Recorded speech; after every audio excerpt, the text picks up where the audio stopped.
अरे भाई महाराष्ट्र में क्या खिला? अरे भाई महाराष्ट्र में क्या खिला? देखने वालों ने देख लो, महायुति की सरकार आई। बॉलीवुड का पुराना और सदाबहार गाना है, क्या से क्या हो गया बेवफा तेरे प्यार में।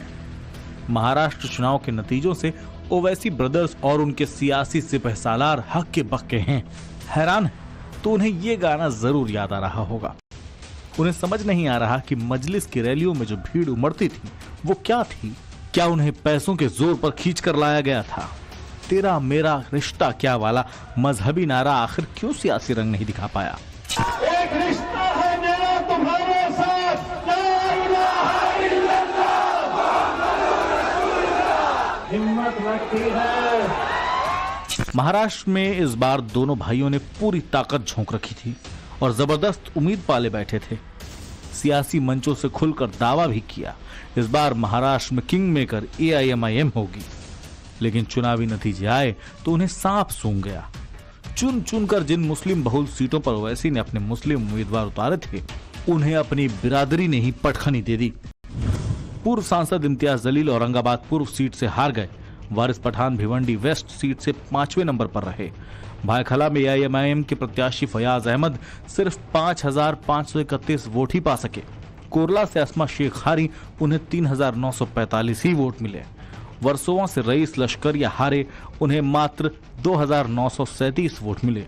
मुमरा कालवा से सरफराज खान हारे। नांदेड़ साउथ से सैयद मोइन हारे।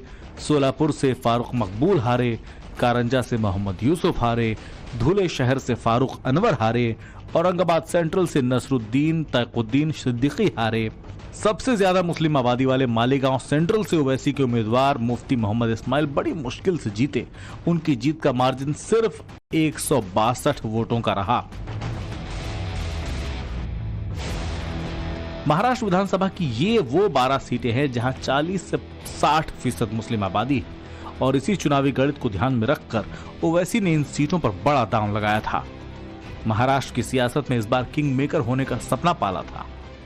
अपनी पार्टी AIMIM को राष्ट्रीय पार्टी की पहचान देने की जुगत लगाई थी, लेकिन पूरा पासा ही पलट गया। अरे भाई महाराष्ट्र में क्या खिला? अरे भाई महाराष्ट्र में क्या खिला? देखने वालों ने देख लो, महायुति की सरकार आई। AIMIM के जो कार्यकर्ता देखो देखो कौन आया, शेर आया के नारे लगा रहे थे, अब बगले झांक रहे हैं। महायुति की प्रचंड जीत की सुनामी के बीच उनके लिए यह सदमा बड़ा है कि महाराष्ट्र के मुसलमान वोटरों ने ही ओवैसी पर भरोसा जताने से इनकार कर दिया, उनकी भड़काऊ सियासत को नकार दिया। महाराष्ट्र तो महाराष्ट्र, झारखंड विधानसभा और बिहार उपचुनाव के नतीजे भी ओवैसी के सियासी जख्मों पर मरहम नहीं लगा पाए। महाराष्ट्र में ओवैसी ने 16 सीटों पर उम्मीदवार उतारे थे, झारखंड में 60 सीटों पर और बिहार उपचुनाव में 4 उम्मीदवार उतारे थे। यूपी उपचुनाव में मीरापुर और कुंदरकी में भी AIMIM उम्मीदवार ताल ठोक रहे थे। लेकिन महाराष्ट्र में एक सीट को छोड़ दें तो सभी जगह AIMIM की उम्मीदों को बड़ा झटका लगा। चारों राज्यों में कैंपेन से लेकर उम्मीदवार सिलेक्शन तक में ओवैसी ने काफी सावधानियां बरती। उन्हीं सीटों पर इस बार उम्मीदवार उतारे हैं जहां मुस्लिम गेम चेंजर की भूमिका में हैं। इसीलिए नतीजों को ओवैसी के तीसरे चैप्टर का दी एंड कहा जा रहा है। अकबरुद्दीन ने रैली में जुटी भीड़ के सामने घड़ी देखकर कहा कि अभी 15 मिनट बाकी। ये टाइम बताने का इशारा नहीं था, ये साल 2012 के अपने विवादित बयान को महाराष्ट्र में भुनाने की सोची समझी प्लानिंग थी। हिंदुस्तान, हम 25 करोड़ है ना, तुम 100 करोड़ है ना, ठीक है, तुम तो हमारे से इतने ज्यादा है। 15 मिनट के लिए पुलिस को हटा लो, बता लेंगे किसमें हिम्मत है, कौन ताकत है। ओवैसी ब्रदर्स को पूरा यकीन था उनका ये उकसावा AIMIM उम्मीदवारों को जीत जरूर दिलाएगा। इसीलिए सीनियर ओवैसी ने भी 15 मिनट वाले डायलॉग को अलग अंदाज में दोहराया। 15 मिनट अभी बाकी है बोलकर अपने मुंह पर इस तरह उंगलियां रख ली जैसे बड़ी गुस्ताखी हो गई। लेकिन ये सीनियर ओवैसी की गुस्ताखी नहीं थी, ये मुस्लिम वोटों को पोलराइज करने का सबसे बड़ा दांव था। इसका जवाब नवनीत राणा ने दिया। 15 मिनट के हिसाब करने की धमकी देने वालों से निपटने के लिए 15 सेकंड ही काफी बताया। खाली भाईजान से मोहब्बत है, दूसरों से नहीं है जी। तो मैं नोटिस ले लिया। सुनो सुनो, अभी टाइम कितना है? हाँ 15 मिनट है अभी। Very sorry, very sorry. 9:45 देखो 9:45। नगर के तहत आने वाली औरंगाबाद पूर्व सीट से ओवैसी को सबसे ज्यादा उम्मीदें थीं। यहां मुस्लिम वोटों के ध्रुवीकरण के लिए मुगल बादशाह औरंगजेब को प्रतीक बनाया गया। औरंगजेब की कब्र पर चादर चढ़ाने और फातिहा पढ़ने का चुनावी स्टंट तक किया गया। मुझ पर कई हमले हो चुके हैं, मगर याद रखो औरंगाबाद की आवाम, मैं तुमको जज्बात में लाने के लिए नहीं कह रहा हूं। मेरी नीयत यही है कि जब मैं इस दुनिया से चले जाऊं, मेरा जिस्म तुम्हारी सरजमीन में अंदर चला जाए। बस मेरी एक ही ख्वाहिश है, मुझे औरंगाबाद से इतनी मोहब्बत है। संभाजीनगर, जिसका औरंगाबाद नाम महायुति की सरकार ने बदला था और इसे छत्रपति शिवाजी महाराज के बेटे और मराठा शासक संभाजी महाराज से जोड़ा था, जिनकी मुगल बादशाह औरंगजेब ने धोखे से हत्या करवा दी थी। ओवैसी यहां औरंगजेब के नाम पर दांव लगा रहे थे, उकसाऊ बयानबाजी कर रहे थे, जिस पर तब देवेंद्र फडणवीस ने पलटवार किया था। महाराष्ट्र में अचानक कुछ जिलों में औरंगजेब की औलादे पैदा हुई है, जो औरंगजेब का फोटो दिखाते हैं, औरंगजेब का स्टेटस रखते हैं, और इसके कारण एक दुर्भावना समाज में पैदा हो रही है और इसके कारण एक तनाव भी निर्माण हो रहा है। सवाल ये उठता है कि अचानक इतने औरंगजेब के औलादे कहां से पैदा हुई, इसके पीछे कौन है? अब महाराष्ट्र चुनाव के नतीजे बता रहे हैं, देवेंद्र फडणवीस ने जो कहा था वही सच साबित हुआ। जो वैसी महाराष्ट्र की राजनीति में गेम चेंजर बनने का ख्वाब देख रहे थे, अब उन्हें बिहार विधानसभा चुनाव का चैलेंज भी सिहरा रहा होगा, जो अगले साल जल्द होने। ओवैसी ने साल 2014 में जब अपनी पार्टी ऑल इंडिया मजलिस इत्तेहादुल मुस्लिमीन यानी AIMIM के कदम हैदराबाद से बाहर जमाने की प्लानिंग की थी, तो महाराष्ट्र में उन्हें पूरी संभावना दिखाई दी। 2014 में महाराष्ट्र विधानसभा चुनाव में ओवैसी ने 22 उम्मीदवार उतारे और 2 सीटें भायखला और औरंगाबाद सेंट्रल पर जीत हासिल की। वोट मिले 0.93%। उत्साहित होकर 2019 के महाराष्ट्र विधानसभा चुनाव में ओवैसी ने 44 सीटों पर दांव लगाया, लेकिन 2 सीटों पर ही जीत मिली, औरंगाबाद सेंट्रल और मालेगांव सेंट्रल। वोट फीसदी में मामूली गिरावट आई 0.91। 2024 के विधानसभा चुनाव में पूरा गणित लगाकर 16 उम्मीदवार उतारे, लेकिन किसी तरह सिर्फ 1 उम्मीदवार मालेगांव सेंट्रल सीट पर जीत पाया। पार्टी को मिला कुल वोट परसेंटेज भी गिरकर 0.85% पर आ गया। हिंदुस्तान के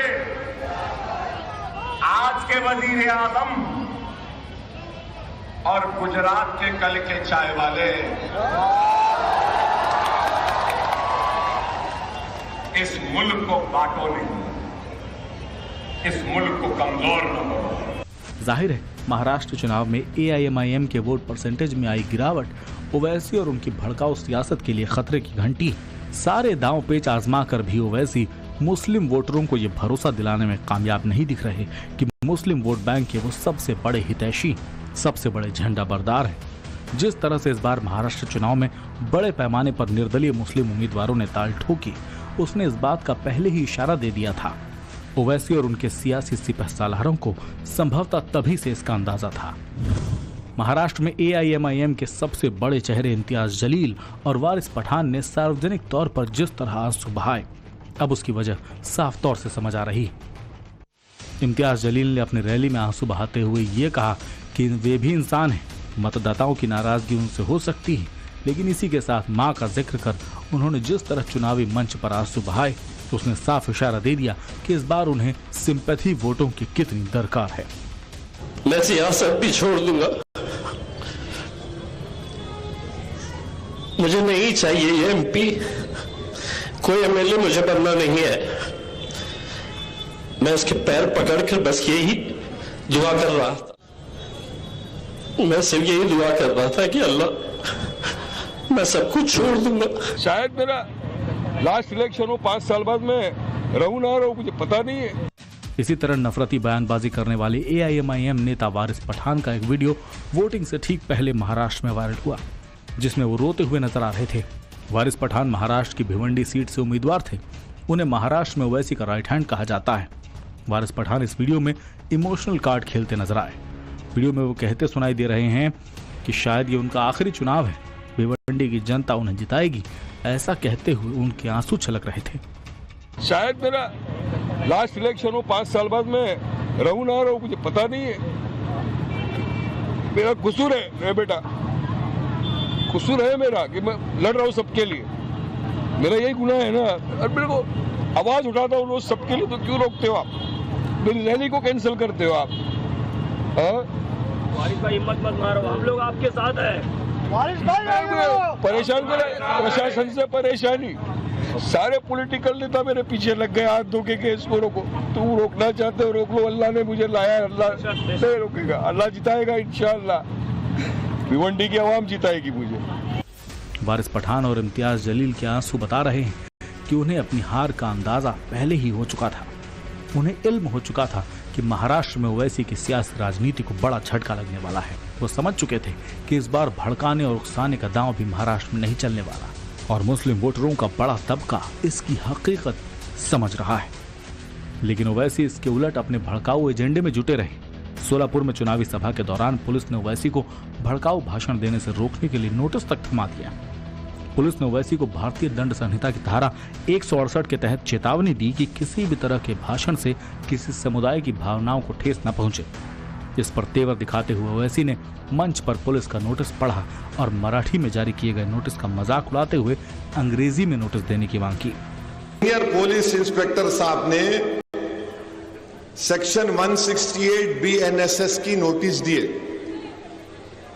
मेरे को लव लेटर दिए।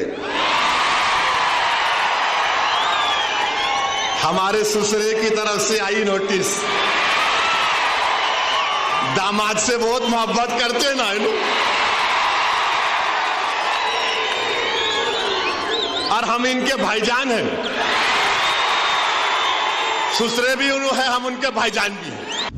रही सही कसर पीएम मोदी और योगी के चुनावी नारों ने पूरी कर दी। सीएम योगी के बटेंगे तो कटेंगे और पीएम मोदी के एक रहेंगे तो सेफ रहेंगे के चुनावी नारे ने महाराष्ट्र में चुनावी दंगल की तस्वीर बदल कर रख दी। एक तरफ मुस्लिम तुष्टीकरण की राजनीति करने वाली AIMIM और समाजवादी पार्टी का महाराष्ट्र में बड़े उलटफेर का सपना टूटा, तो दूसरी ओर महाअघाड़ी को महाराष्ट्र के मतदाताओं ने पिछाड़ी की हालत में पहुंचा दिया। आपको बता दें, महाराष्ट्र विधानसभा चुनाव से पहले ओवैसी की पार्टी इंडिया गठबंधन में शामिल होने की मांग बार बार करती रही, लेकिन कांग्रेस और शिवसेना UBT ने उन्हें कोई भाव नहीं दिया। AIMIM इस पर महाअघाड़ी को कोसती भी रही, उसके ओर कॉन्फिडेंस पर तंज भी कसती रही, तो दूसरी ओर ये भी कहती रही कि महाराष्ट्र में वो सेक्युलर सरकार का समर्थन करेगी, मुख्यमंत्री पद के लिए धर्मनिरपेक्ष उम्मीदवार का समर्थन करेगी। लेकिन महाराष्ट्र की जनता ने उन्हें ये सब कुछ करने का मौका ही नहीं दिया। यूपी से लेकर महाराष्ट्र के चुनाव ने ओवैसी को बड़ी चुनावी सीख दे दी है। हिंदुस्तान की राजनीति में ओवैसी ने अपनी सियासत के तीसरे अध्याय के जरिए जिस बड़े उलटफेर का दावा किया था, वो बखिया फिलहाल उधर चुकी है। जाहिर है अब उन्हें बिहार चुनाव के लिए हिम्मत जुटानी है, जहां अच्छी शुरुआत के बाद उन्हें झटके पर झटके झेलने पड़े। महाराष्ट्र चुनाव ने उनकी साख पर जो चोट की है, बिहार चुनाव उसे और गहरा न कर दे। अब इससे बचने की तैयारी उनके लिए जरूरी है।